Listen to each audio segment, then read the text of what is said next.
In today's video, I'm going to teach you how to use ClickUp Sprints 2026.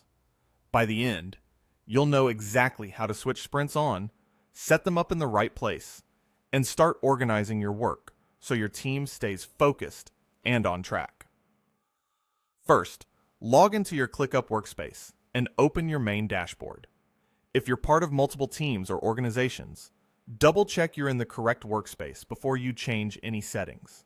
From here, go to Overview for the space you use with your team so you're working in the right context. Next, head to Settings. You'll find the Settings button in the top left corner of your screen. Click it, then navigate down to Spaces. Spaces act like high-level buckets for your work. Think departments, client groups, or product areas. Open the space where you actually want to use sprints. This keeps sprint settings scoped to the work that needs them and avoids clutter in other areas. Inside that space, look for the Sprints option. If your workspace uses ClickApps, open the ClickApps area and search for Sprint. Enable both Sprint and Sprint Points.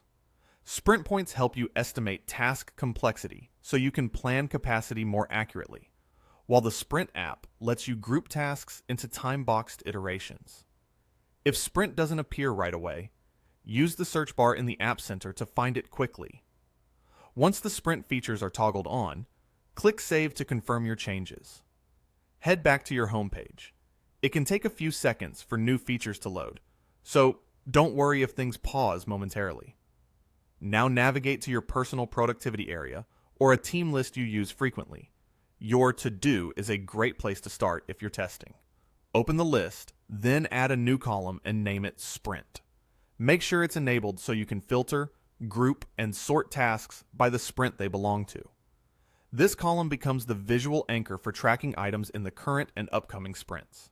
From here, you can assign tasks to the active sprint, estimate them with points, and move work forward as you complete it. Whether your team runs a one-week feature sprint or a month-long content push, this setup keeps priorities tight and progress visible.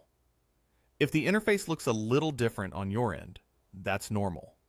ClickUp updates often, but these steps will get you where you need to go. If you found this helpful, please like the video. Subscribe for more hands-on guides, and share your questions in the comments.